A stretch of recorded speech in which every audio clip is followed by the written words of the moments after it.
Pues vamos a continuar con este tema. El tema de esta mesa es atención a las mujeres víctimas de violencia de género. Para esto contamos con 4 ponentes: la licenciada Rosalba Cruz Martínez, la maestra Aide Rodríguez Serrano, la maestra Antonia Carvajal Godínez y la maestra Beatriz Elena de Santiago Lasalte. Va a iniciar la licenciada Rosalba Cruz Martínez. Ella es licenciada en Derecho por esta universidad. Es abogada, defensora de derechos humanos con perspectiva de género y enfoque de derechos de la infancia, y se ha desempeñado como coordinadora jurídica de la Coalición Regional contra el Tráfico de Mujeres y Niñas en América Latina y el Caribe, y como coordinadora general del área legal de ADIVAC. Como coordinadora jurídica también de la Fundación Muere y Mujeres Reconstruyendo Historias, y asesora y capacitadora de diversas instituciones públicas y privadas, entre ellas el Centro de Justicia para Mujeres del Estado de Hidalgo, el Poder Judicial del Estado de Guanajuato, el DIF del Estado de Hidalgo, la SEP del DF y diversas asociaciones civiles e instituciones privadas. Bueno, la licenciada Rosalba Cruz Martínez nos va a presentar la ponencia Atención a las mujeres víctimas de violencia de género, violencia sexual. Adelante, Rosalba. Sí, cómo no. ¿Qué tal? Muy buenos días a todas, dado que somos mayoría, ¿verdad? Por lo menos, además, en este congreso. Mi tema es respecto del acompañamiento legal a mujeres víctimas de violencia, y específicamente hablaré de la violencia sexual.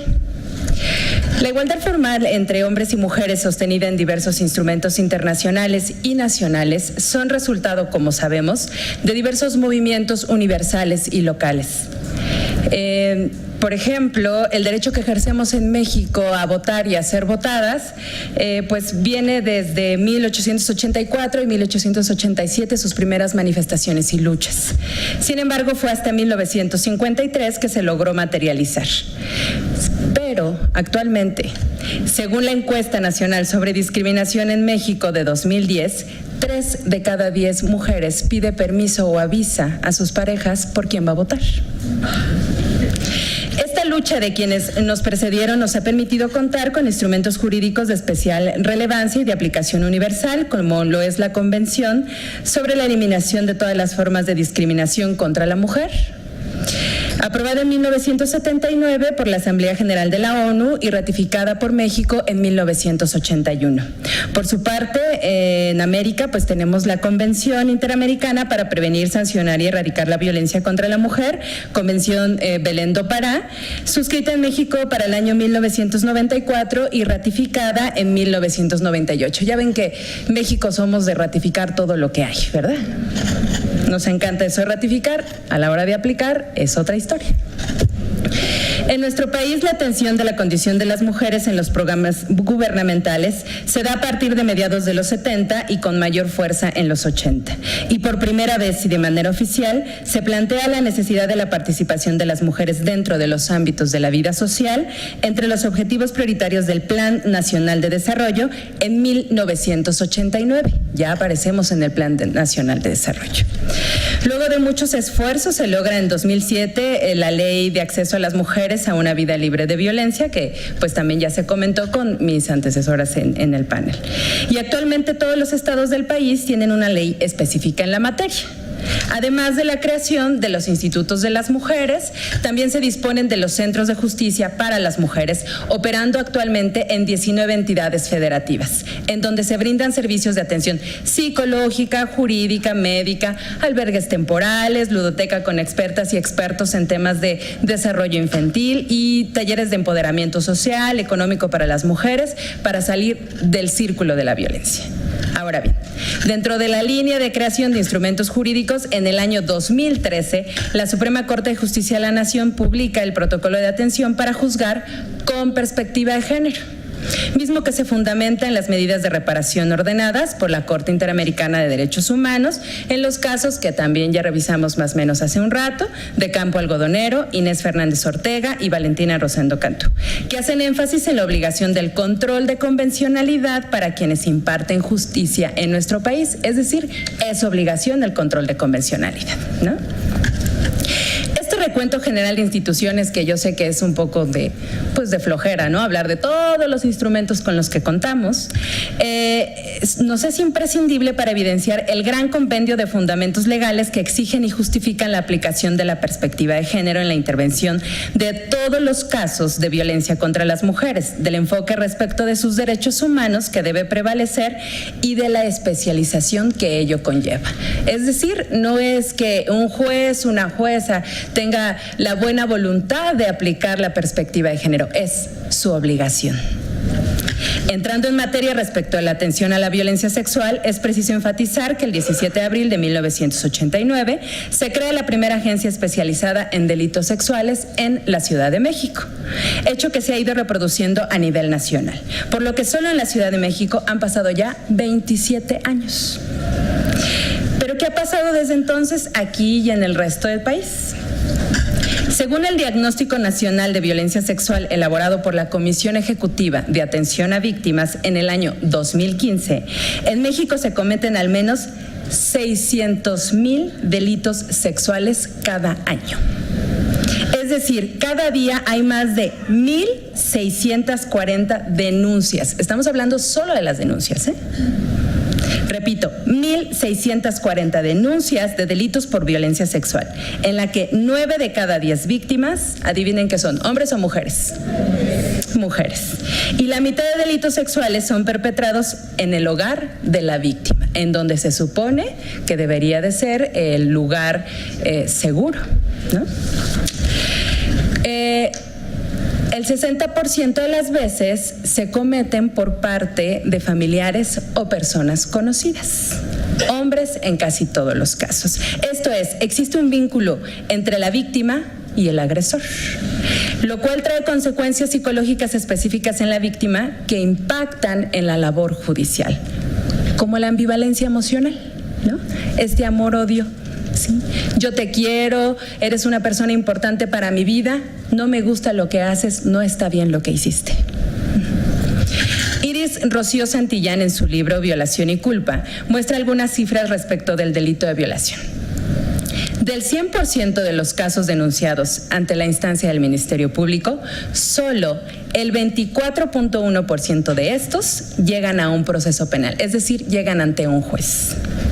Y de ellos únicamente el 17.1% de estas denuncias obtienen una sentencia condenatoria. Y solamente el 5.3% obtiene una sentencia con pena de reparación del daño. Y dicho sea de paso, en México se entiende que la reparación del daño para el tema de violencia sexual radica exclusivamente en lo que va a gastar la víctima por su terapia. Asimismo, enfatiza que en una encuesta realizada a 500 personas en la Ciudad de México, ante la pregunta que le hizo a diversas personas, fue: ¿por qué cree usted que haya violaciones? Las personas contestaron culpa, pero no se referían a los agresores, ¿no? Se referían a la víctima. Ahora bien, es relevante cuestionar si el número de denuncias muestran el panorama real respecto de este delito, ¿no? ¿Qué significa? ¿Cuántas otras víctimas no denuncian? Si hablamos que las agresiones sexuales obedecen al abuso de poder, al ejercicio de la violencia de lo masculino sobre lo femenino, y que además la mayoría de las víctimas conocen a quienes las violentan. Lo que nos lleva a la necesidad de reflexionar respecto de la cifra negra de quienes prefieren simplemente no denunciar, ya que existe una seria desconfianza que además es generalizada con respecto a nuestras autoridades ministeriales y de impartición de justicia. Hemos hablado del gran bagaje de instrumentos e instituciones que promueven la igualdad y la no discriminación contra las mujeres, que debería traducirse en una no violencia y acceso a la justicia, que además debería de ser pronta y expedita, se dice, ¿no? Incluso resaltamos el hecho de que existen oficinas especializadas en atención de delitos relacionados con violencia sexual. Sin embargo, persisten delitos penales que vulneran gravemente los derechos de las mujeres. Otro problema, ¿no? Por ejemplo, en el delito de rapto actualmente existen entidades federativas que en sus códigos penales contemplan el supuesto de extinguir la acción penal si el agresor se casa con la víctima. En otros tipos penales relacionados con violencia sexual se hace referencia al comportamiento sexual anterior o ulterior de la víctima. Es decir, la víctima no solo tendrá que presentar pruebas del hecho delictivo, sino además tiene que acreditar su modo honesto de vida. Por su parte, en la Ciudad de México y en la mayoría de los estados, estos presupuestos del modo honesto de vivir de la mujer supuestamente ya no existen. Esto es, no se observa en los tipos penales, así que debe reconocerse que en efecto ha habido algunos avances. Pero estos no han sido suficientes, ya que dichos presupuestos prevalecen en el imaginario colectivo avalado por las autoridades. Es decir, una cosa es que no esté en el código, que el tipo penal no lo exija, y otra cosa es que quienes están en las agencias del Ministerio Público o ante el Poder Judicial no los exijan. Ejemplificando lo anterior, entendamos que cuando una mujer llega a una oficina del Ministerio Público, después del proceso individual de romper estereotipos para realizar una imputación en contra de una persona con quien ha sostenido alguna relación afectiva, que por los roles de género persisten y además se refuerzan, denunciar que ha sido violentada sexualmente supone socialmente situarse en la posición de persona estigmatizada, ¿no? El cuerpo mancillado, humillado, ¿no? Marcado. Este primer proceso psicoemocional que requiere un empoderamiento de la víctima y además de redes de apoyo, se ve mermado cuando la autoridad, es decir, el agente del Ministerio Público, la somete a un interrogatorio incómodo per se, ¿no? El hablar de la integración de un delito de violencia sexual siempre va a ser incómodo, ¿no? Y en muchos de los casos tendrá otra gran cantidad de carga de cuestionamientos al incumplimiento de su rol de esposa, de madre, de hermana, por citar algunos ejemplos. ¿Qué hacías a esas horas en la calle? ¿Por qué le permitiste el acceso a tu domicilio si ya no era tu esposo? ¿Cómo es que nadie te escuchó si te defendiste? ¿Por qué si había ocurrido desde hace tantos años no lo habías denunciado antes? ¿No estarás despechada o querrás afectarle al sujeto? ¿Que no era tu novio, tu esposo, tu hermano, tu papá? Diversos cuestionamientos que parecen trillados, pero que no han cambiado, siguen en la práctica. Son las interpretaciones sociales que prevalecen en las diversas instancias a las que las mujeres acuden para tener acceso a la justicia. En una ocasión, en un caso que acompañé, la señora estaba denunciando el abuso sexual de su niña de tan solo 3 años, ¿no?, por parte del papá. Su asesor jurídico, es decir, su abogado privado, le dijo al Ministerio Público que no eran ciertos los hechos, pero la señora estaba enojada en estas alianzas patriarcales que en ocasiones existen. 2 años tardó en poder llegar por primera vez ante un juez esta señora, porque simplemente el Ministerio Público decía que los hechos no eran ciertos, porque no importa lo que haya dicho ella, es relevante lo que le dijo el abogado, ¿no? Y además, no conformes con ello, en la primera audiencia, es decir, la audiencia inicial, el juez, para poder resolver la vinculación a proceso de este sujeto, pedía que presentáramos a la niña, que para entonces ya tenía 5 años, ¿no? Y que además en el proceso penal no lo exige. Estamos hablando apenas de datos de prueba. Pero el juez decía, para yo estar seguro necesito que me traigan a la niña. Pero eso sí, como yo entiendo los derechos de la infancia, le voy a asignar una psicóloga dentro de la Procuraduría para que dentro de 15 días la niña ya pueda hablar conmigo con confianza. ¿Qué les parece? Esta situación que se repite una y otra vez en estas instancias de procuración de justicia e incluso en las oficinas especializadas, invita a reflexionar respecto de su efectividad y alcances reales, a reconsiderar los resultados que se han obtenido. ¿Realmente ha habido un cambio significativo en la atención que se brinda en los casos de violencia contra las mujeres? Las mujeres nos sentimos más reconfortadas al acudir a estos centros de atención integral, a estas agencias especializadas o cualquier otra, dado que existe la obligación de que nos asistan con perspectiva de género y con respeto a nuestros derechos humanos. Aunque no es correcto generalizar, me parece que la respuesta es no.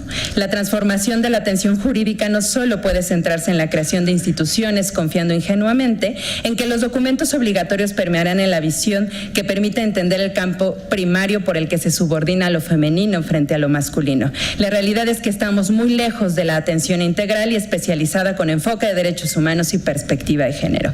Si bien es cierto, todas las personas somos resultado de estructuras sociales, económicas, familiares, religiosas, lo comentaba antes la ponente, que condiciona nuestro comportamiento y por tanto la vida social. En consecuencia, los jueces y en general todas las personas que intervenimos en procesos legales estamos influenciadas por nuestra ética profesional, ¿no? La teoría crítica del derecho, como lo señala Alda Facio, tiene como su principal objetivo el esclarecimiento del rol que desempeña el derecho en el mantenimiento del patriarcado, por lo que es necesario cuestionar el papel que ha tenido el derecho penal, particularmente en la disminución de esta violencia contra las mujeres, pues evidentemente no ha sido el mejor aliado. Pues ciertamente tampoco nuestra realidad personal, es decir, que haya juezas, que haya ministerios públicos mujeres, eso no significa que esa sea la realidad colectiva, ¿no? La mujer que está enfrente muchas veces no tiene el empoderamiento que requiere para llevar todo un proceso. Nuestra realidad personal no puede ser una realidad social. En la integración de un delito de naturaleza sexual, el primer elemento es el testimonio de la víctima, existiendo criterios jurisprudenciales al respecto que señalan que el mismo habrá de contar con detalles suficientes que no den lugar a duda, pues la simple manifestación de los hechos ocasiona más dolor y por ende afectación a la víctima que a quien se señala como su agresor. Por lo que esta narrativa de los hechos tendrá que ser lo más clara y precisa posible. Una observación fundamental que la víctima debería conocer para no omitir detalles y circunstancias que muchas veces ocultan por pena, por miedo, por no entender las consecuencias que puede haber en el proceso. Esto es responsabilidad de la o el Ministerio Público de informárselo, es responsabilidad de las y los asesores jurídicos. Pero, entonces, ¿qué pasa? Si en esta atención integral las diversas personas que intervenimos en los procesos legales compartimos los mitos sociales que existen alrededor de la violencia sexual, por ejemplo, el que no puede haber vínculo afectivo entre el agresor y la víctima, que las agresiones sexuales se efectúan por personas desconocidas por la víctima, el que el agresor es un hombre agresivo o enfermo o loco, nuestra primera intervención carecerá de un criterio objetivo que para realizar una entrevista sensible, profesional, en busca de elementos necesarios y suficientes para la obtención de datos de prueba que permitan vincular a proceso al imputado. ¿Sí? Ya se me acabó el tiempo, nada más voy a dar algunas conclusiones. ¿Cuál es mi propuesta? ¿No? La propuesta es que los equipos que intervienen en la atención integral sean transdisciplinarios, que se implemente el expediente único, que además ha sido comentado en muchos espacios ya, que se cree un equipo de primera atención al que tenga acceso todos los médicos y médicas públicos y privados que tomen muestras para pruebas periciales que inicien cadena de custodia. Las psicólogas clínicas debieran ser especializadas en género y particularmente en violencia sexual. No es posible que el tribunal tenga un área especializada en alienación parental y no tengamos un área especializada en género. En los procesos de entrevista tendrían que utilizarse herramientas para ayudar a niños y niñas para verbalizar hechos de violencia sexual con el trato diferenciado al que tienen derecho y el reconocimiento de la autonomía progresiva. En general, el derecho debería tener dentro de su plan de estudios género como asignatura obligatoria y no solo como un pequeño curso que implica una materia optativa, ¿no?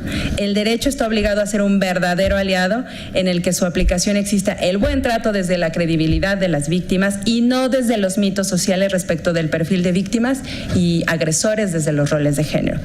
Es necesario reconocer que el derecho también es un elemento terapéutico.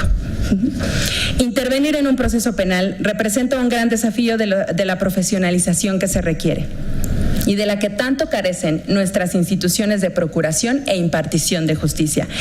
Esta especialización no solo debe considerarse por el título del lugar donde nos encontramos, porque la persona ha desempeñado el trabajo durante muchos años o porque leyó los instrumentos o acudió al curso obligatorio de la institución.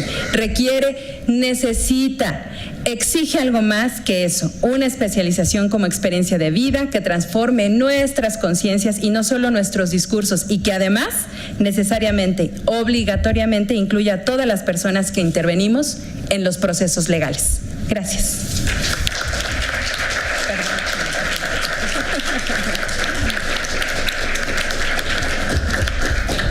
Pues muchas gracias, Rosalba. Al final de toda de la mesa vamos a tener la ronda de preguntas y respuestas. En las preguntas anótenle para quién es, para que luego al final nos podamos organizar mejor. A continuación vamos a darle la palabra a la maestra Aide Rodríguez Serrano. Ella nos va a presentar el tema Aprendiendo a verse a sí mismas. Ella realizó los estudios de licenciatura y de maestría en terapia familiar en la UNAM y tiene una especialidad en sexología y varios diplomados, entre ellos uno de neurobiofeedback. Actualmente trabaja en el Centro de Servicios Psicológicos Dr. Guillermo Dávila de la Facultad de Psicología de aquí de la UNAM y en el Hospital Pediátrico Coyoacán y en la consulta privada. Ha participado como dictaminadora en InMujeres, en el programa Proequidad, en la revista del ISSSTE y fue representante del ISSSTE en los temas de salud sexual y reproductiva. Y aquí me quedo para no robarle tiempo a su ponencia. Adelante, maestra Aide. ¿Para allá? Ah, claro. Me paso.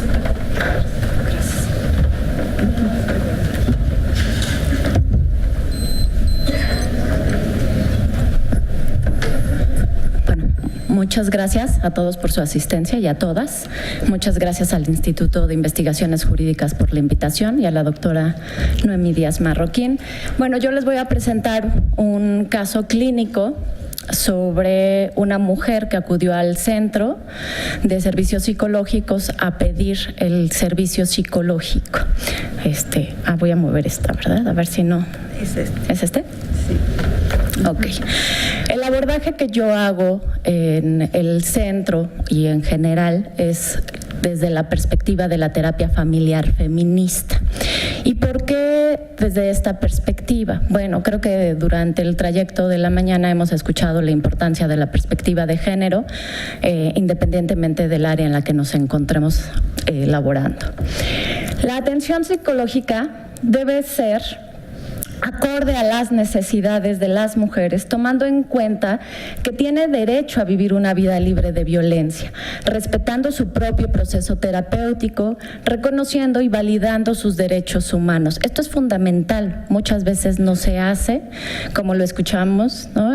Con la licenciada Rosalba en la parte de derecho, pero también en la parte de la psicología, muchas veces no se respetan sus derechos. ¿Por qué esta terapia? Porque nos permite enmarcar las intervenciones que se hacen desde la perspectiva de género y exponer sobre el riesgo de reproducir las inequidades sociales entre hombres y mujeres. Y esta terapia se basa en dos principios fundamentales, que es que no debemos de hacer formulación de los sistemas sin considerar el tema de género, ya que si se pretendiera que fueran independientes del género y neutrales, serían sexistas. Las mujeres están en desventaja y hay que reconocerlo. Las intervenciones deben tomar en cuenta el género para reconocer los procesos de socialización diferentes en hombres y mujeres, prestando atención al modo en que estos procesos ponen en desventaja a las mujeres. Hay que reconocer que cada género percibe un significado distinto en la misma intervención clínica. Y ahora doy paso al caso que vamos a abordar. Y los nombres y los datos están modificados debido a la confidencialidad de las personas. Llegó Claudia al centro y el motivo por el cual ella solicitó el servicio era por problemas familiares. Mencionaba que su esposo la desvalorizaba como esposa, como madre de familia y que tenía una mala relación con el hijo de en medio, Ricardo, que tiene 21 años, el cual había intentado ya golpearla, situación por la cual ella se sentía deprimida y sobrepasada. Se trabajaron con ella 16 sesiones. Este es el familiograma en el que se representa cómo estaban las relaciones familiares con respecto a esta mujer. Las rayitas que se ven en zigzag son las relaciones de conflicto que se encuentran o se encontraban en ese momento con Claudia. Como podrán observar, se encuentra Ricardo, que es el hijo de en medio, con el padre y con su pareja, que también se llama Ricardo, y con la hija mayor, Karina. Sin embargo, ella tenía relaciones cercanas con su hijo menor y con su madre. El objetivo fue que Claudia reflexionara sobre la importancia de enfocarse en sí misma y en sus necesidades para que ella tomara decisiones que ella considerara adecuadas para sí misma. Esto era fundamental. Ella llegó solicitando el poder tener la fortaleza para divorciarse. Esa era así como su objetivo, ¿no? Su necesidad. Ella decía, he intentado varias veces divorciarme y no he podido. Yo espero poder divorciarme de él. El objetivo lo establecimos entre las dos. ¿Qué fue lo que trabajamos? Parte de su sistema de creencias, lo que hemos ya venido hablando, este sistema patriarcal, y cuáles eran algunas de las creencias que ella tenía: que las mujeres son responsables de mantener el hogar en armonía, que de ellas depende la estabilidad emocional, que si algo sale mal con los hijos, ellas son las responsables, anteponer sus propias necesidades ante las necesidades de sus parejas y de su pareja y de sus hijos, es decir, el deber ser para los demás. El matrimonio es para toda la vida. El ser mujer casada da estatus y las cosas son más fáciles con un hombre a su lado. Esto era algo que la mantenía muy anclada en la situación de divorcio. O sea, ella quería divorciarse, pero esta creencia del matrimonio para toda la vida la estaba deteniendo, además de todo el contexto que también estaba ejerciendo ahí una fuerza para que ella se mantuviera en esta posición de vulnerabilidad. El rol de mujer es estar en el hogar, dedicada a los hijos. Ella se sentía muy frustrada porque ella tenía ganas de hacer otras cosas. Los hijos le deben obediencia, consideración y respeto a la madre y al padre. ¿En qué nos enfocamos en la terapia? En visibilizar la violencia, el que ella empezara a notar y a identificar la violencia a la que ella estaba, la que estaba sufriendo dentro de la relación. Había algunas cosas que ella identificaba, sin embargo, las más sutiles no podía identificarlas. Decía, algo no me gusta, no me siento bien, ¿no? Pero no podía explicarlo. Entonces empezó a visibilizar la violencia sutil o los micromachismos que estaban presentes en el sistema familiar. El círculo de la violencia como una parte de psicoeducación, en donde a ella se le explicaba las fases en las que se da, ¿no? Las 3 fases del círculo de la violencia: la fase de la tensión, de la agresión y de la luna de miel. En el transcurso de la terapia, ella empezó a darse cuenta en qué fase se encontraba del círculo de la violencia y decía, ahora me he dado cuenta que en un día vivo el círculo de la violencia. Y ella podía identificar así los sucesos, la manera en que puntuaba las situaciones en la fase en la que se encontraba. Pero ella ya decía, ya no respondo. Ahora de manera violenta. Ella empezó a responder con violencia reactiva y empezó a tener otras formas de enfrentarse a la situación. Un plan de seguridad.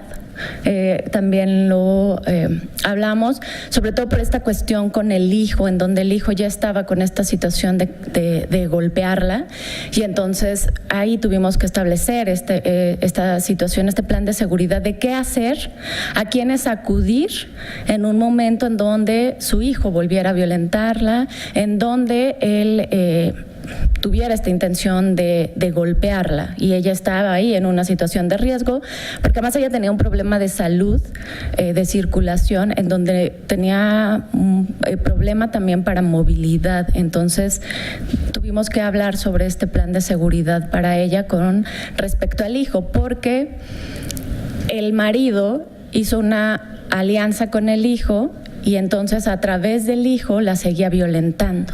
O sea, no solo era la violencia a través de él en la relación de pareja, sino después la instrumentalización del hijo para seguir ejerciendo la violencia hacia la mujer y poderla mantener dentro del hogar. El que ella identificara cuáles eran las redes de apoyo, estas redes de apoyo fueron su mamá, fue fundamental, y su hija. Al final de la terapia ella restableció una relación madre-hija distinta, de mayor confianza, de respeto, de compromiso. Y entonces ella empezó a darse cuenta de que había personas dentro de su sistema familiar que eran redes de apoyo, y también tenía algunas amigas con las que ella podía platicar sobre la situación. Y claro, el centro también fue una red de apoyo para ella, y la abogada a la que le pidió después asesoría legal para iniciar el proceso de divorcio.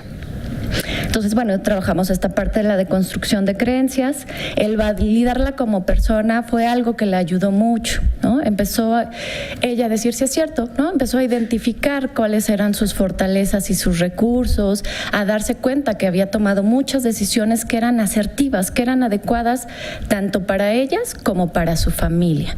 Y eso hizo que ella empezara a moverse de lugar dentro del sistema familiar y ya no pensarse como si no estuviera haciendo nada para defenderse y para ella misma, y empezar a tomar también decisiones sin que sintiera culpa. Ella decía, es que si me voy a clase de Zumba, yo me siento culpable porque tengo que hacer el desayuno, tengo que lavar, tengo que hacer las labores domésticas, tengo que llevar a mi hijo a la escuela, a mi hijo Ricardo le tengo que dar de desayunar, si no, no desayuna, tengo que preguntarle a qué hora él se va a meter a bañar para no estorbarle en sus tareas, ¿no? O sea, porque si yo me meto a bañar y él se tiene que meter a bañar, él se enoja porque yo no le estoy permitiendo hacer las cosas que él tiene que hacer, ¿sí? Entonces, estas eran situaciones que ella vivía en el día a día, como la descalificación, el desvalorizarla, sus necesidades no eran importantes ante los ojos de los hombres de su familia, y ella fue cambiando estas ideas. Decía, pues sí, yo me puedo meter a bañar a la hora que yo quiera meterme a bañar, ¿no? Si él tiene que salir temprano, tendrá que levantarse más temprano para salir a tiempo. Si no quiere desayunar, que no desayune, pero llegar a ese paso fue un proceso largo. Validar sus emociones, también validarla como persona y hacer un plan de vida. Ella decía, si yo me divorcio, ¿qué voy a hacer? ¿No? Durante tantos años he estado con él, que a mí me corresponde parte de la casa que tenemos aquí, pero también de la casa que tenemos en Cuernavaca. No es justo que a él se le quede. Ella tenía miedo porque él era abogado, y entonces él amenazaba con que le iba a quitar todo. Y ella decía, no me voy porque él se va a quedar con todo, y eso no es justo. Yo también he trabajado para que él tenga lo que tiene, y también un coche es mío. Entonces empezamos a elaborar un plan de vida, y entre este plan de vida y en el proceso terapéutico lo que logramos fue que ella retomara sus estudios en el CCH. Ella tenía miedo, pensaba que no iba a lograrlo. Fue a preguntar y le dijeron que todavía tenía su lugar en el CCH, ¿no? Entonces ella se emocionó mucho y dijo, quiero ser abogada. Y entonces está ahorita ella estudiando, y me envía fotos en donde ella está orgullosamente con estas letras que dicen UNAM, en donde ella ha retornado a la UNAM.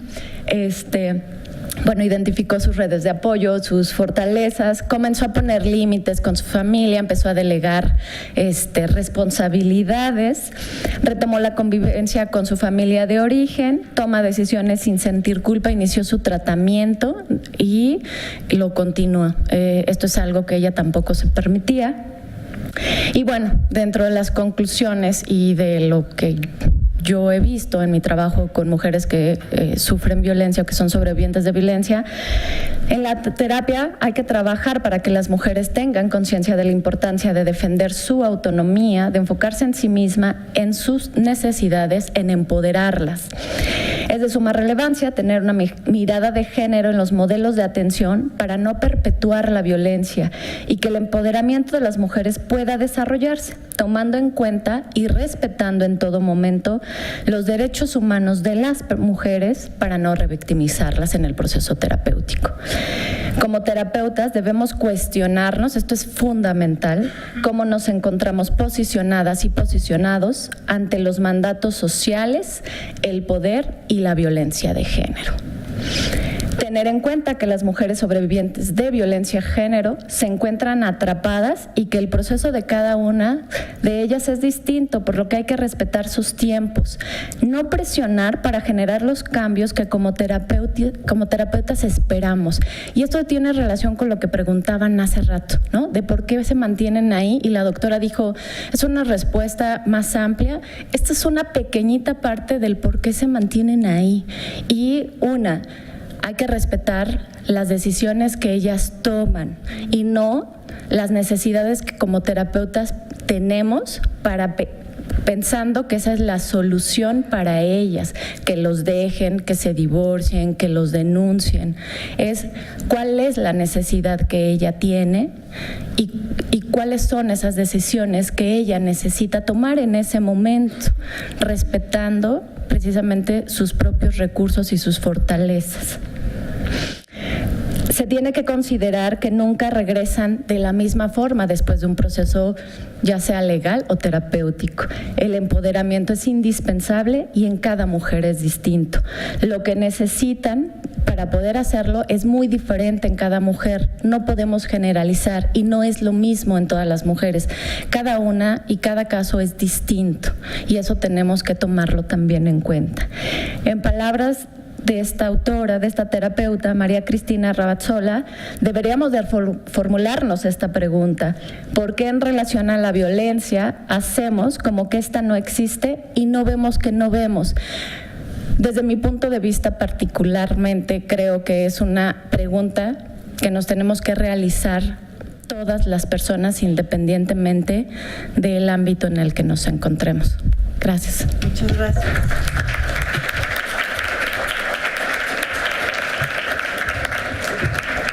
Muchísimas gracias, maestra Aide Rodríguez. Creo que no se escucha, ¿verdad? Bueno, aquí sí. Bueno, vamos entonces ahora a darle la palabra a la maestra Antonia Carvajal Godínez con su ponencia Fomento del Empoderamiento en Terapia. Ella es licenciada en Psicología por la Facultad de Psicología, es maestra en Terapia Familiar en el posgrado de la Facultad de Psicología, cuenta con varios diplomados y es supervisora clínica, trabaja en el programa de formación de alumnos en la atención de casos de violencia en la pareja en el Centro de Servicios Psicológicos Dr. Guillermo Dávila de la Facultad de Psicología. Ha trabajado en muchas instituciones, en el Hospital Psiquiátrico Infantil Juan N. Navarro, en el área de terapia familiar, en el Centro Comunitario Julián MacGregor también, y en la Unidad de Investigaciones Psicosociales de la Facultad de Psicología. Pues le damos la palabra a la maestra María Antonia Carvajal. Hola, buena tarde a todos. Muchas gracias por la invitación, de verdad es un gusto estar aquí. La verdad es que estos espacios de repente pues cuesta trabajo encontrarlos en donde podamos hablar con sinceridad y en confianza acerca de estos temas que muchas veces son muy descartados socialmente, ¿no? La ponencia que les traigo este día tiene que ver con el empoderamiento en la terapia Me pareció muy importante este tema porque, así como Rosalba decía hace rato, me parece que es un trabajo interdisciplinario lo que tenemos que hacer, y este empoderamiento no se entiende muchas veces de qué estamos hablando, ¿no? Y como lo decían ya en varias de las ponencias, esta búsqueda de poder para las mujeres se puede encontrar desde muchas instituciones, desde muchas relaciones, desde muchas redes de apoyo, y creo que el énfasis que quiero hacer es que todos nosotros como profesionales o como redes de apoyo de cualquier mujer, no solo como instituciones, sino como personas y como profesionales, podemos hacer que esto vaya cambiando con el simple hecho de irnos informando acerca de estos temas, ¿no? Todos podemos hacer algo, y entonces, pues básicamente lo que quiero mostrarles hoy, estos son los principios que comentaba Aide. Se nota que trabajamos juntas. No voy a hacer como tanto énfasis en esto porque ella ya lo hizo, pero sí me parece muy importante resaltar que tanto los psicólogos como me parece cualquier profesional que tenga interacción con casos de violencia de género, de género contra las mujeres en todo caso, tiene que saber que hay una estructura social que cae sobre las personas que están sufriendo esto, tanto como los agresores como las víctimas, pero en este caso voy a hablar de las personas que han sobrevivido a la violencia. ¿Por qué? Porque de repente es muy fácil verlo como algo individual, como algo personal, y no se entiende. Y entonces repetimos lo que decía la doctora Patricia de los discursos de odio, ¿no? O sea, nosotros nos volvemos intolerantes también ante las situaciones que estamos viendo que viven las demás personas. No podemos entenderlo porque no nos podemos poner en su lugar, porque estamos tratando de juzgarlas como alguien individual y no como parte de este sistema de sexo-género en el que vivimos. Estas son algunas de las definiciones de empoderamiento. Yo tomo principalmente una que hace Emma Zapata. Hay un libro de Zapata Martello en donde hablan de las diferentes áreas de poder en las que podemos platicar. Pero algo que a mí me parece relevante aquí es que dice, por ejemplo, Caroline Moser, que se busca identificar el poder no tanto en términos de dominio sobre los demás, sino en términos de la capacidad de las mujeres para incrementar su propia independencia y su fuerza interior. Yo creo que esto es muy importante. Zapata Martello, y creo que no pueden leer ahí todo lo que dice, pero lo voy a explicar brevemente. En el libro de Las mujeres y el poder, usa el término de poder como una fuerza ejercida por individuos o por grupos, y creo que esto es importante retomarlo. No solo es a través del esfuerzo individual que las mujeres pueden salir de esto, pero tampoco es solo a través de que las instituciones y la sociedad espere a cambiar para que entonces nosotras podamos hacer algo sobre la violencia que vivimos.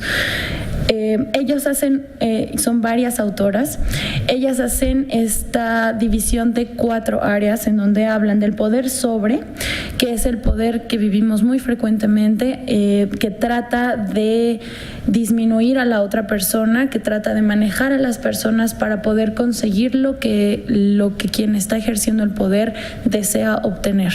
Entonces, aquí hablamos de muchos de estos actos de violencia desde nivel individual, como todos esos juicios tan severos que a veces hacemos nosotras mismas acerca de nuestros comportamientos y de nuestras características y de nuestro cuerpo y de muchas de nuestras reacciones. De nivel interaccional estamos hablando también de la pareja, de la familia, de las amistades, y a nivel institucional, ¿no? El poder desde dentro, dicen ellas, que se produce al reconocer que uno o una no está indefensa ni es la fuente de todos sus problemas, sino que se encuentra restringido en parte por estructuras externas. Las mujeres deben de darse cuenta de tanto de lo que son capaces de hacer como de lo que las mantiene oprimidas. Y esto es importante porque si yo como profesional no doy a entender y no explico esta parte que a lo mejor no es muy clara muchas veces, de que hay una estructura de poder que va permeando y que hace que tenga sentido todas estas cosas, entonces esta normalización de la violencia no se visibiliza y es muy importante que se haga. El poder es la capacidad de lograr junto con los y las demás lo que no sería posible conseguir solo, y esto es bien importante a la hora de buscar redes de apoyo en la terapia y bueno, en muchas otras instancias a las que recurren las mujeres que sufren violencia. Y el poder implica obtener acceso a toda la gama de capacidades y potencial humano que tengo.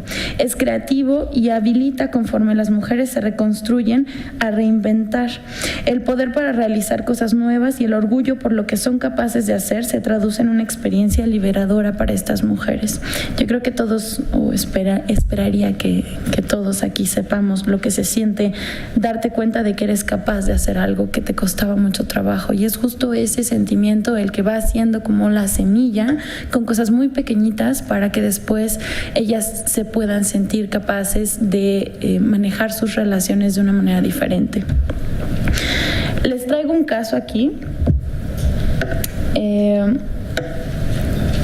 Obviamente los nombres están cambiados también por la confidencialidad, pero Amanda es una mujer de 32 años, este caso lo vi hace 2 años. Ella llega a consulta conmigo porque dice que acaba de terminar una relación de pareja de 8 años en donde él era violento y está enfrentándose, tiene una semana que se acaba de separar y está enfrentándose a que no se siente capaz, 1, de mantenerlo alejado y 2, de saber cómo educar a sus hijos, porque ella tiene esta idea de que los hombres son los que pueden ejercer la autoridad y ella es la que tiene que ser amorosa en la familia, y entonces se está encontrando con este problema de que no sabe cómo ejercer autoridad y seguir siendo amorosa con sus hijos, y entonces no sabe cómo manejar la situación. Tiene 2 hijos, uno que es David, de 11 años. Él es hijo de una relación anterior que tuvo con esta persona, Ernesto, que en realidad nada más fue un noviazgo, tuvo un hijo pero jamás ha estado presente. Y está Iván, de 8 años, que es hijo de Carlos y de Amanda. Carlos es la persona de la que se acaba de separar, y Carlos ha sido la figura paterna para ambos hijos. Siempre se ha entendido que él es el papá de los dos y así lo han manejado siempre. Ahora, esto es bien importante, el sistema de creencias que ella tenía. Por un lado dice, yo no puedo ser firme con mis hijos sin dejar de ser amorosa. Los hombres son firmes, las mujeres somos amorosas. Ella y su mamá, porque vamos a ver que ella vivía como muchas mujeres y como muchas personas en este país, vivía en un mismo terreno con diferentes casas, y entonces ella está viviendo con sus 2 hijos, el ex esposo se acaba de salir, todavía no hay una separación definitiva para los ojos de él. Su mamá vive en otra casa en ese mismo terreno, y su hermano junto con su familia, que tiene 2 hijos y una esposa, viven también en otra casa. Entonces la relación entre Amanda, su hermano y su mamá es muy estrecha, pero esta relación tiene también muchas disparidades de poder, porque ellos la ven como una mujer incapaz, es muy infantil, e incluso su tono de voz es muy dulce, le cuesta mucho trabajo poner límites, decir que no, y entonces esto es percibido por ellos como debilidad y como poca capacidad, y entonces la tratan como niña pequeña, en donde les dan pues órdenes, ¿no? Básicamente de cómo educar a sus hijos, de qué hacer, de qué cómo debe de vestirse, cómo debe comportarse, y entonces ella se siente muy incapaz. Entonces ella y su mamá sienten que deben de ser comprensivas y humildes para poder pedir la ayuda de sus hombres alrededor, es decir, sobre todo el hermano y la pareja, para tomar decisiones importantes. Los hombres son los que toman las decisiones importantes, ellas no tienen la capacidad o la información necesaria para hacerlo. Y Otra cosa que es importante para ella es, si no se siente compasión por la expareja, cuando él le pide perdón, él le dice que va a cambiar, él le dice que ya no va a ser así, que las cosas van a ser diferentes. Si ella no siente compasión, es porque se volvió una mala mujer y es muy fría. Y entonces esto le duele, ¿no? Y esta parte de la ambivalencia, de los sentimientos encontrados que existen muy frecuentemente. Por otro lado, ella dice que decidir no estar en pareja con Carlos o con cualquier otra persona, pero sobre todo con el padre de sus hijos, implica quitarle la familia a sus hijos. Y aquí viene lo que decía la doctora Noemí hace rato, ¿no? Es primero la familia que los individuos, y entonces yo como buena madre tendría que saber sacrificarme para poder buscar que mis hijos tengan una familia. Sería terrible si esta familia que yo tengo estereotipada de mamá, papá, hijos en la misma casa, no la tienen por mi culpa. Por otro lado, ella dice, bueno, es que los hombres son explosivos, él es de carácter fuerte, esto es algo que escuchamos muy frecuentemente, es raro que digan él es violento o él es agresivo, es de carácter fuerte, y por lo tanto las mujeres tenemos que ser prudentes para saber aguantar estos caracteres fuertes que tienen los hombres, ¿no?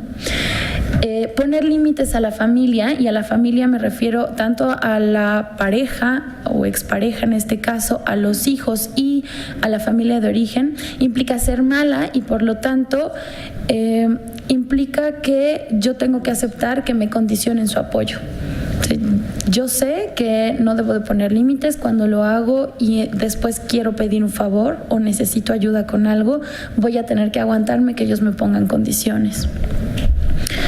Entonces, partiendo de esto, en los objetivos que se ponen en la terapia, por un lado está que ella se pueda sentir capaz de manejar la ruptura con su expareja, porque es lo que principalmente pide ella, que aprenda a poner límites claros con sus hijos, con su expareja y con su familia de origen, que revise los estereotipos y premisas familiares que la hacen sentir incómoda e incapaz, que encuentre un estilo propio para relacionarse con los demás sin perderse a sí misma, sin dejar de ser amorosa.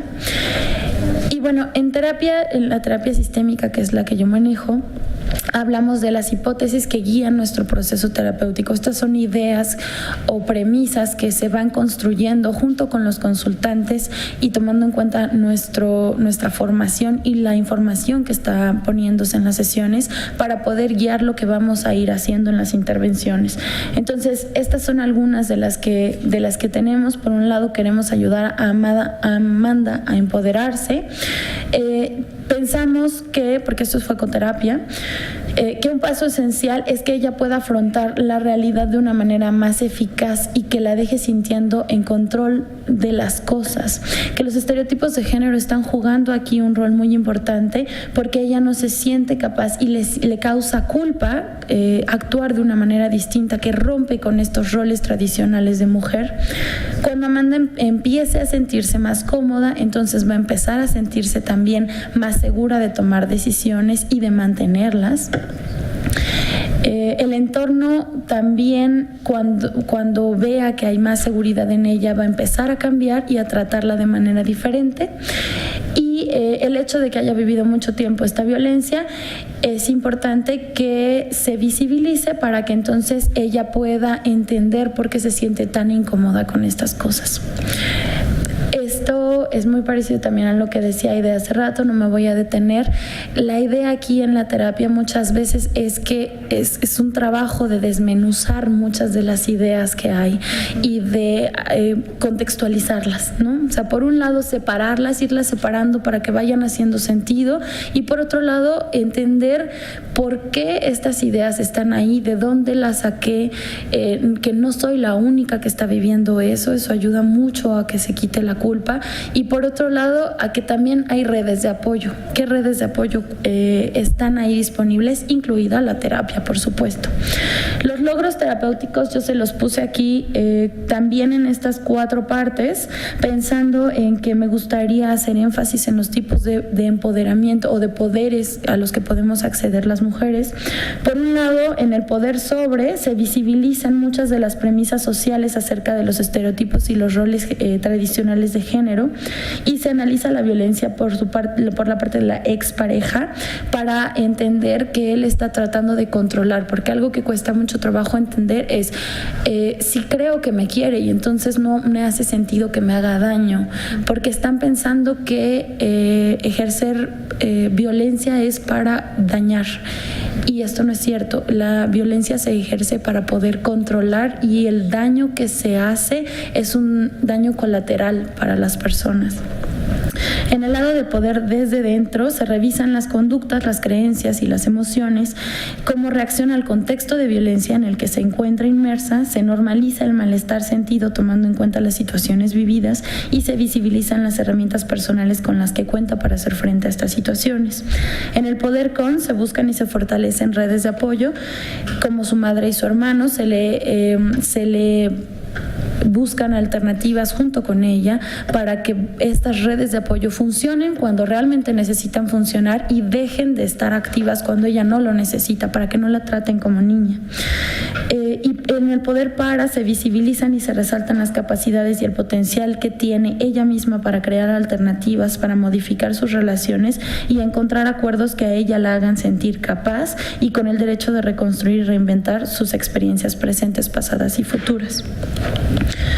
Las conclusiones a las que llego con esta información es que, por un lado, la terapia psicológica es una herramienta muy útil para el empoderamiento de las mujeres, pero se debe tomar en cuenta que es una co-construcción, no es nada más el terapeuta empoderando a la mujer o la mujer trabajando por su empoderamiento, es una co-construcción que es el reflejo de lo que debería de estar pasando en la sociedad. Es de suma importancia contextualizar la terapia dentro del sistema sexo-género para poder visibilizar la violencia que las mujeres vivimos. El terapeuta o la terapeuta debe conceptualizarse a sí misma y a la consultante dentro de una construcción social de género y todas las implicaciones que eso vive. El empoderamiento en la terapia se construye entre ambos, se trabaja en los 4 niveles de empoderamiento sugeridos en este libro. Se debe respetar siempre la autonomía, ya lo decía Aide, de las decisiones que toma la paciente, así como el tiempo que ella misma establezca en su proceso, porque si no estamos violentando de nuevo con este discurso de debes de hacer algo distinto a lo que estás haciendo en el momento en el que yo creo que debas de hacerlo. Y en el trabajo clínico con mujeres violentadas es fundamental tomar en cuenta el marco de los derechos humanos como una forma de empoderamiento, evitando la revictimización y visibilizando el papel del terapeuta como un agente social. No podemos pensar que el terapeuta y la terapia están pasando aislados de la sociedad y somos agentes sociales. Eso es una decisión que nosotros tomamos, que es lo que pasamos a través de la autoridad que tenemos como inmersa desde las instituciones. Gracias.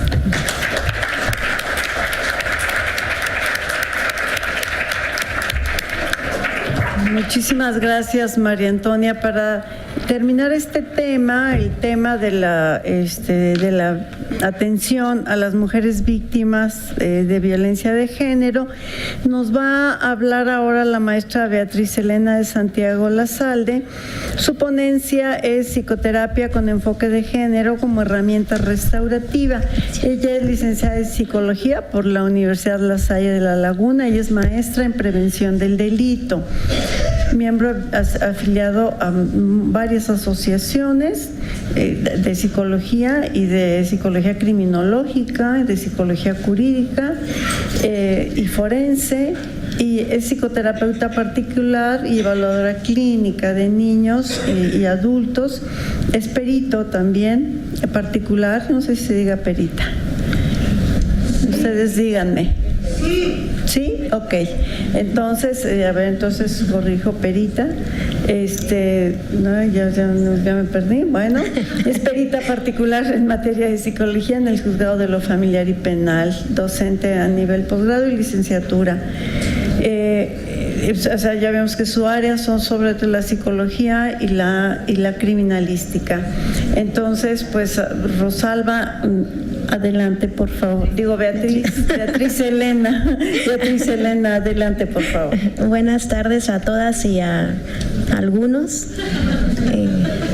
por ahí conté 19, 20 hombres. Bienvenidos. Bueno, yo no voy a decir muchas cosas nuevas acá. Me da mucho gusto que mis compañeras han tratado de manera muy desde la academia y metodológica lo que es el trabajo con las mujeres que son víctimas de violencia de género. Este tipo de espacios me parece muy importante, dado que las mujeres vivimos cosas que solo podemos vivir las mujeres, que no pueden vivir los hombres, ¿no? Y creo que es importante darle voz a este tipo de cosas que son muy silenciadas. De pronto, en el trabajo yo como perito, que me dedico justamente a los delitos sexuales, especialmente con niños, con menores de edad, pero también he trabajado con mujeres mayores, me encuentro que estamos muy carentes de una visión de género, desde la clínica psicológica como desde la justicia. Y bueno, ¿qué implica ser mujer? Yo por ahí puse... ¿no está bien?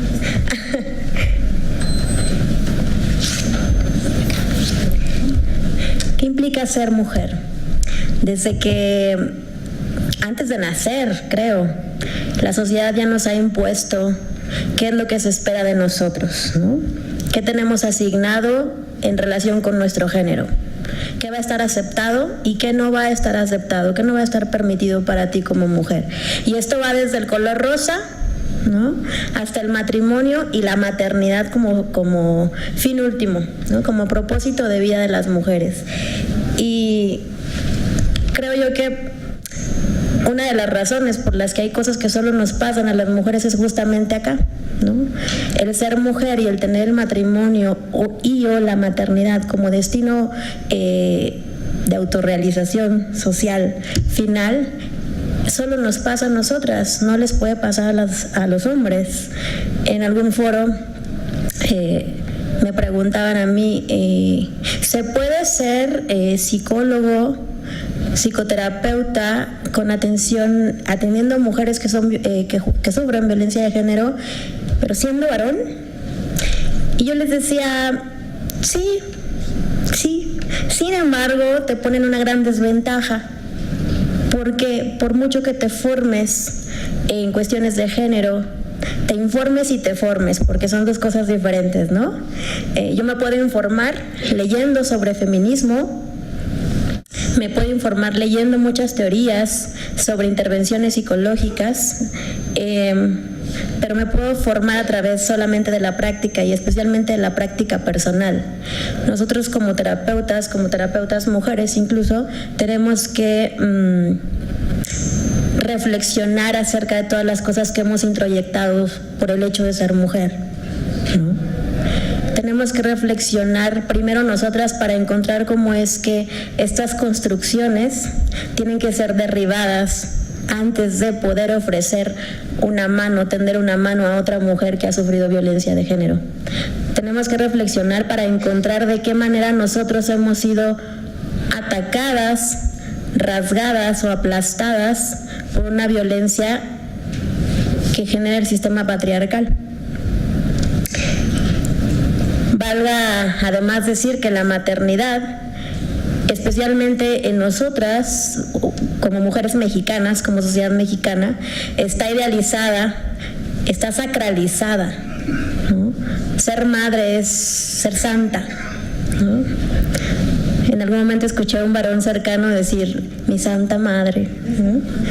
Entonces, la maternidad está idealizada y está sacralizada. La mujer, especialmente en el contexto mexicano, pues ha sufrido muchas de estas ambivalencias de las que hablaban las compañeras maestras. Ejemplo de ello, la conquista, donde las mujeres, nuestras indígenas, fueron violadas y entonces sus hijos ni eran ni españoles ni eran ni indígenas, eran unos hijos de la chingada, de la violada, ¿no? Y esto lo hemos venido arrastrando a través de los tiempos. Hemos sostenido esta ambivalencia a través del diálogo, del discurso, del lenguaje del mexicano, donde la mujer, donde la madre tiene dos connotaciones, si es para bien, está toda madre. Y si no es para bien, no tiene madre, qué poca madre, ¿no? Vamos introyectando muchas cosas en relación con lo que significa ser mujer. Significa ser mujer para lo bueno y significa ser mujer para lo malo, entonces. Este doble mensaje genera, por tanto, ambivalencia. Es una ambivalencia de todo tipo, social, emocional, económico, ante la cual la intervención del terapeuta es muy importante. Y de un terapeuta que conozca de derecho y de un terapeuta que conozca de feminismo. Bueno, al ratito voy a hablar un poquito de esto. Voy a hablar un poquito de la historia para que contextualicemos por qué es importante la terapia con enfoque de género para poder restaurar, para poder hacer justicia incluso. Como mujeres, pues tenemos a las brujas, ¿no? En la época medieval, donde la mujer bruja eran mujeres pobres, ancianas, generalmente cocineras, perfumistas. Ellas tenían una habilidad para, por ejemplo, a través de las hierbas hacer combinaciones que sanaban. Y entonces eran unas brujas, perfumistas, curanderas, parteras, nodrizas, portavoces de sabiduría popular, conocedoras de cuerpos a los que se encargaban de sanar. Cuerpos que además de sanar, a su vez eran mutilados por una sociedad patriarcal, a través de una persecución que a nivel histórico pues la conocemos, ¿no? Esta persecución se trataba de perseguir en realidad el conocimiento. En aquella época, en la casa de brujas, se perseguía a la mujer por el conocimiento que poseía, por estas habilidades que poseía. Un conocimiento que solo le pertenecía a los varones y por tanto debería ser controlado. No podía la mujer tener acceso a este conocimiento. La casa de brujas entonces es un emergente político y social de un tiempo que era intolerante con sus mujeres. Intolerante y temeroso de las capacidades y las posibilidades de desarrollo intelectual y social de la mujer. Estamos hablando del siglo XIV. A la fecha, incluso en terapia, nos toca, y hablo de todas, nos toca atender mujeres tristes, mujeres enojadas. Estar enojado también es una forma de estar triste. Mujeres enojadas con los hombres, mujeres enojadas con las mujeres, mujeres enojadas con sus madres que se han encargado de reafirmar este sistema patriarcal y entonces las obligan a pasarle el salero al varón de la casa, no importando que tengan que estudiar para un examen de lo que sea, que para ellas sea importante.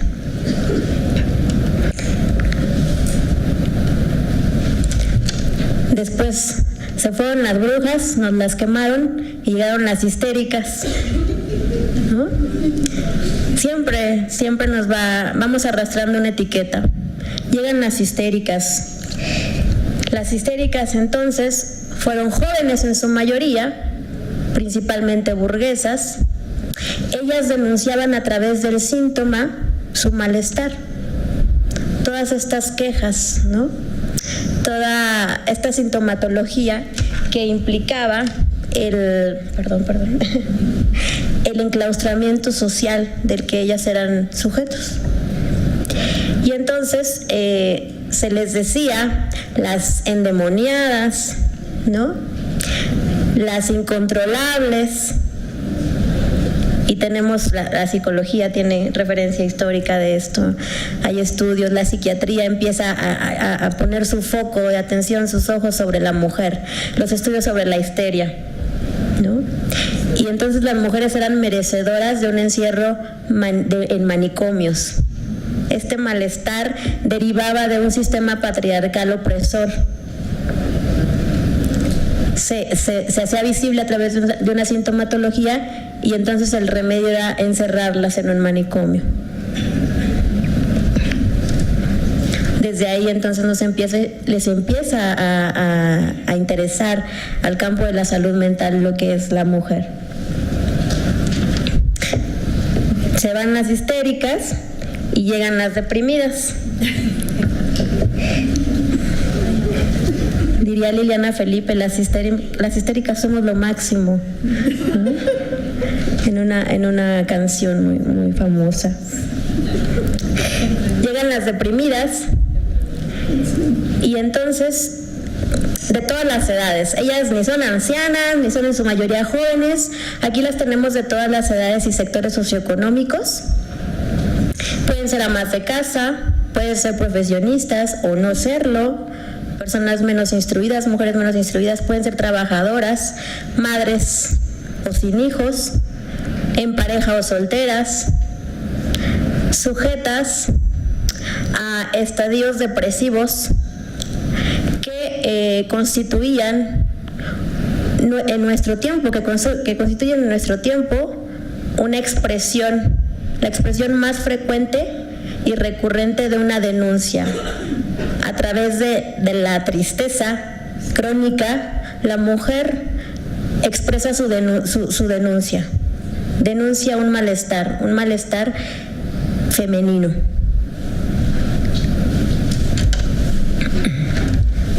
El malestar, para no entrar en mucho detalle teórico, implica un sufrimiento psíquico, un sufrimiento psicológico, emocional, que emerge de la condición sencilla de ser mujer.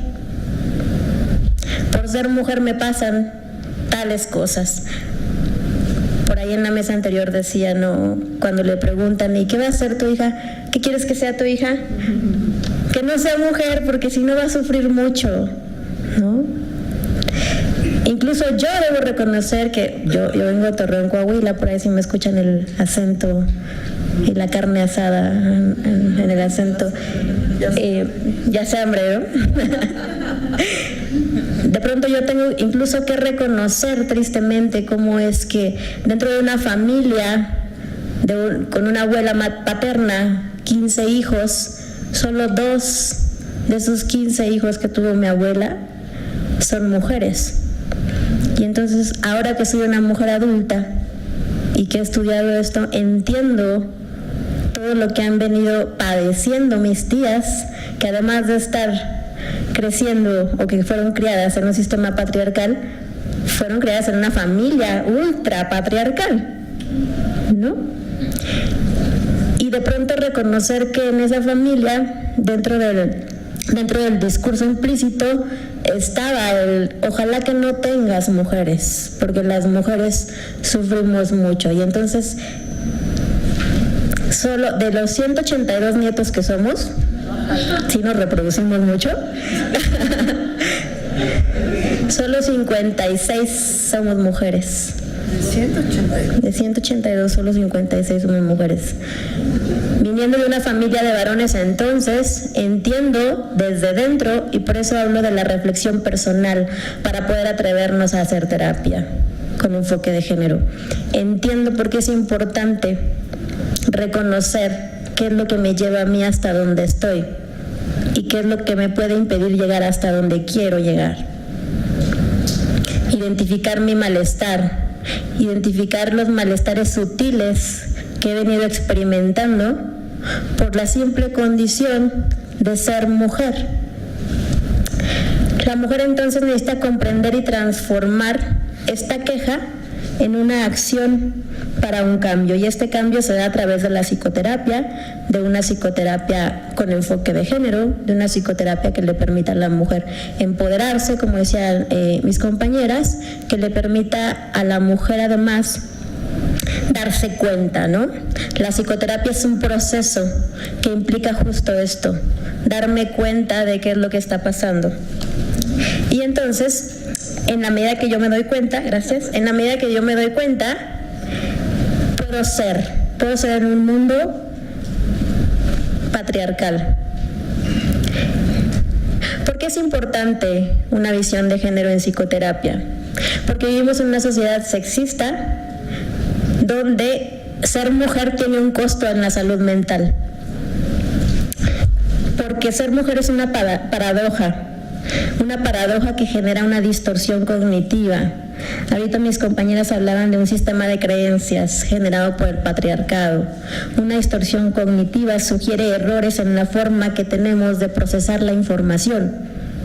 Y entonces el sistema patriarcal instaura creencias que deforman o que generan errores en la manera en la que las mujeres procesamos la información con respecto del amor, conceptos tan importantes y básicos para el ser humano, distorsiones con respecto del amor, con respecto del propio cuerpo, con respecto de lo que significa la sexualidad, cómo vivirla, cómo expresarla, distorsiones con respecto del dinero, de la profesión, de la propia familia.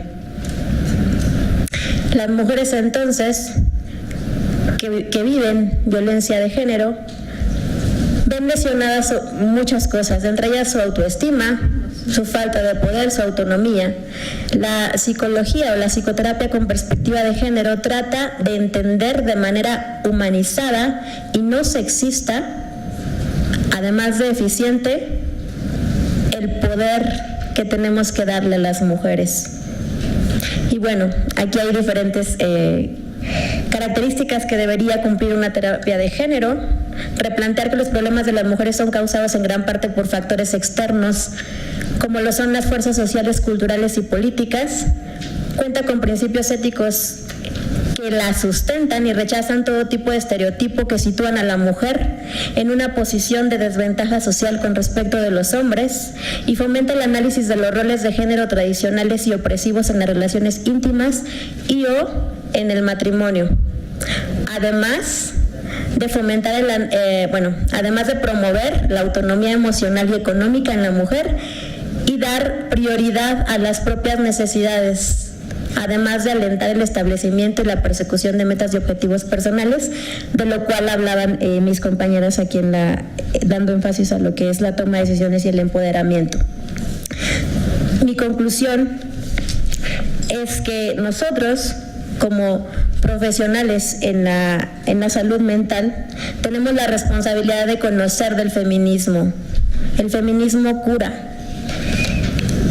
Tenemos la responsabilidad de comprometernos, además de saber del feminismo, conocer del feminismo, comprometernos con el feminismo, interiorizar el feminismo para poder entonces ser capaces de escuchar el discurso de esa mujer que está expresando su malestar.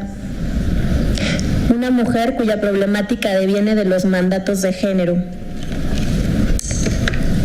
Una vez que lo logramos, entonces podemos hablar de una justicia restaurativa, porque empoderar a la mujer es ayudarla a que pueda alzar la voz, para que pueda pedir, exigir apoyo, auxilio. Termino con esta diapositiva. Dice: las y los profesionales de la salud mental que no tienen una formación de género no tienen ni idea, ahí no puse el ni, de cómo se dan los mecanismos de dominación a nivel social, especialmente el masculino. Por lo tanto, lo que hacen es establecer una alianza en el contexto agresor, con el contexto agresor. Si yo no sé, si soy psicoterapeuta, si soy un profesional de la salud mental y no sé de género, entonces estoy aliándome con un contexto agresor. Un contexto agresor que además, al hacerlo, fortalezco el bajo autoconcepto y los conflictos que ya de por sí tiene la mujer. Y además es una forma de comprender y apoyar el patriarcado. ¿Ya? Gracias. Justo a tiempo.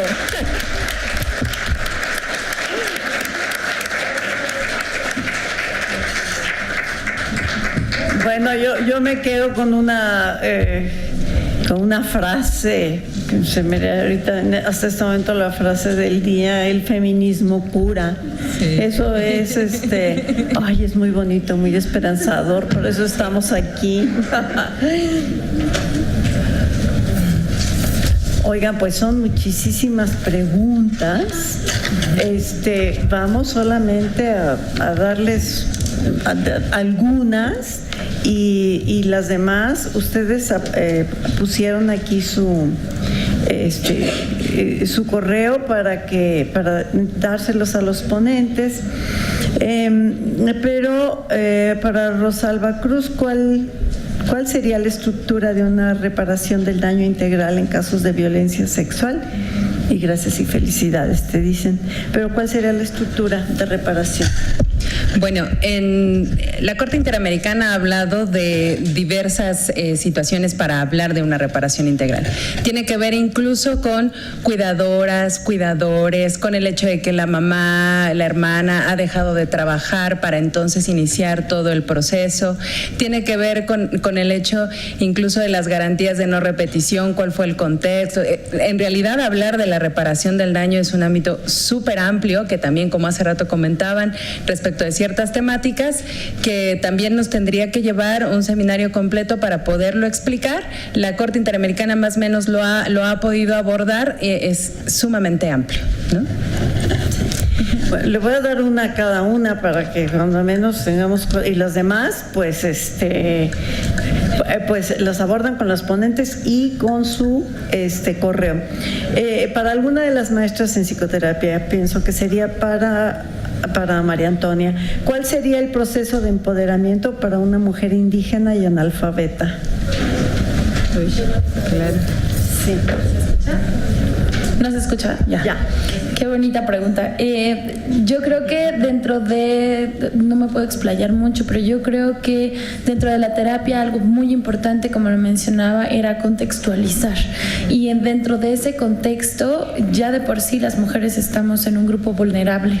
Y entonces siempre formamos parte de algún grupo vulnerable, ¿no? Y por eso me hace tanto sentido esto del discurso del odio.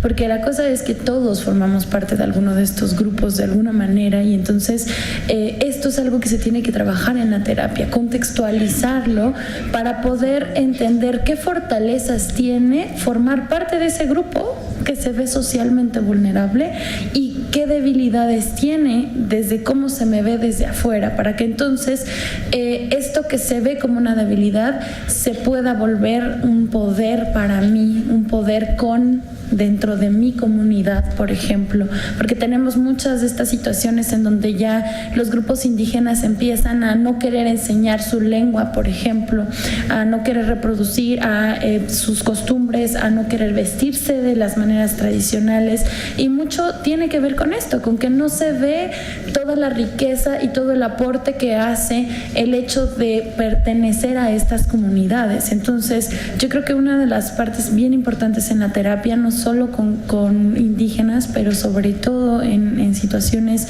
en donde hay un contexto de vulnerabilidad social, es eso, aprender a valorar de dónde vengo, qué es lo que tengo, y no verlo como una debilidad, sino verlo como una fortaleza. Hace poco decían, ¿cómo le haces para trabajar con estos casos de violencia tan fuertes, no? Esa es una pregunta muy común. Y yo la reflexión que hacía era, uno tiene que aprender a ver no a una persona vulnerable y débil enfrente de ti que está sufriendo y pobrecita, ¿no? Sino que tienes que aprender a ver la fortaleza que tiene esa persona, no que tú vas a construir con ella, sino lo que ya tiene, lo que ya ha hecho para poder sobrevivir a toda esta violencia que vive. Y si tú como profesional eres capaz de ver esas herramientas con las que cuenta y puedes co-construir con ella una visión en la que ella se ponga en una perspectiva distinta, eso es buscar el empoderamiento y poder volver un pro lo que podría ser un contra. Gracias. Aquí para Beatriz Elena, ¿cómo se legitiman los malestares de las mujeres? Legitimar creo que es una palabra muy arriesgada, ¿no? Porque está lo que es legal y lo que es legítimo. Sí. Lo que es legal es de los abogados y lo que es legítimo es algo que tendríamos que ver desde la crianza, revisar mucho la crianza de las mujeres, los usos y costumbres. ¿Cómo se legitima? Desde antes de que la mujer nace ya vamos legitimando qué tiene que hacer la mujer. yo como terapeuta, yo como especialista en la salud mental, especialmente en el ámbito criminológico, que es en el que yo trabajo como perito y incluso trabajando con, ahorita estoy trabajando un proyecto con hombres en situación de privación de la libertad, y trabajo no con ellos, trabajo con sus mujeres y con sus hijas, y trabajo con ellos justo en esto. La parte que me toca trabajar con varones para poder hablar de una intervención con perspectiva de género es hablándoles de crianza, ayudándolos a la reflexión, a que ellos identifiquen cómo fueron criados y cómo es que esta crianza está determinando y o legitimando la forma en la que ellos crían a los demás, especialmente a las mujeres, a sus hijas. Por otro lado, trabajando con las mujeres que van a la visita familiar, dándoles herramientas, informándolas y formándolas sobre género, sobre perspectiva de género, enseñándoles que hay cosas que ya están instauradas y autolegitimadas por ellas mismas, sin embargo están distorsionadas, están legitimadas de una manera distorsionada. No sé si con esto respondo la pregunta, o habría que determinar, delimitar a qué nos referimos con legitimar. Muchas gracias. Le vamos a dar la palabra a una pregunta finalmente a Aide. Le pedimos que sea breve también porque no está tan fácil la pregunta. ¿Cómo aceptar y superar la codependencia con la pareja? Dejar de tener miedo a estar sola, sin pareja, no por la cuestión económica. Cuando hay conflictos aparecen las depresiones.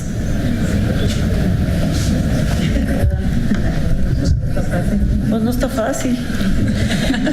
Fue una pregunta bastante complicada. Yo no manejo la codependencia, es un término que se ha retomado de las adicciones y tiene en realidad una definición distinta a la que se llega a usar en las relaciones de pareja donde hay violencia de género y no hay adicciones. Sin embargo, cuando hay adicciones sí tiene sentido ese término.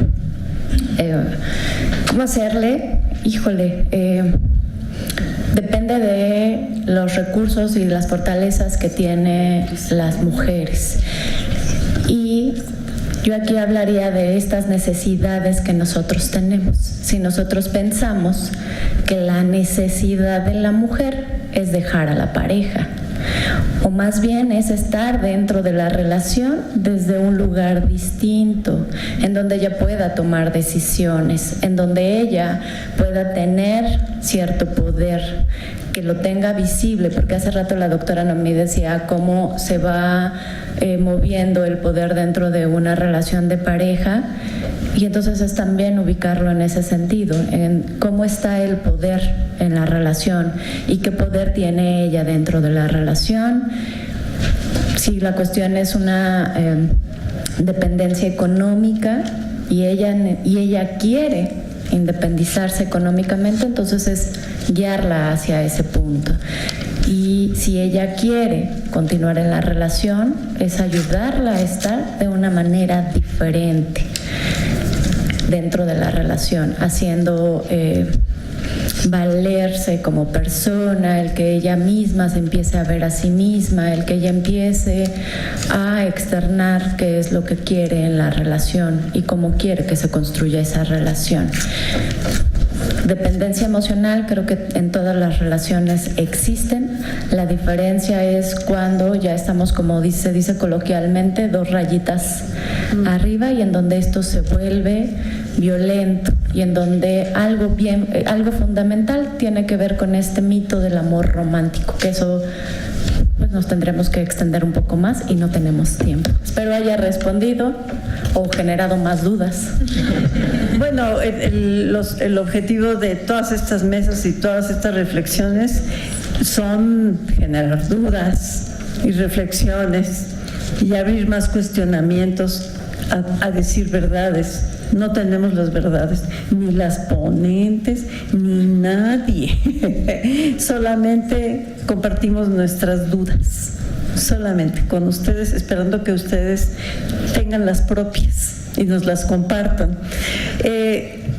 Bueno, que qué interesante, ¿verdad? Porque estos temas nos apasionan, por eso estamos aquí. Pero vamos a terminar este tema entregándoles a cada una de las ponentes su reconocimiento, su constancia, su agradecimiento y nuestro libro editado aquí por nosotras y que se llama Aplicación práctica de los modelos de prevención, atención y sanción de la violencia de género contra las mujeres, que fue elaborado en el núcleo multidisciplinario Cecilia Loria Sabiñón, bajo la coordinación de la doctora Alicia Elena Pérez Duarte, en la cual participamos todo el núcleo. Pues démosles un aplauso a los ponentes.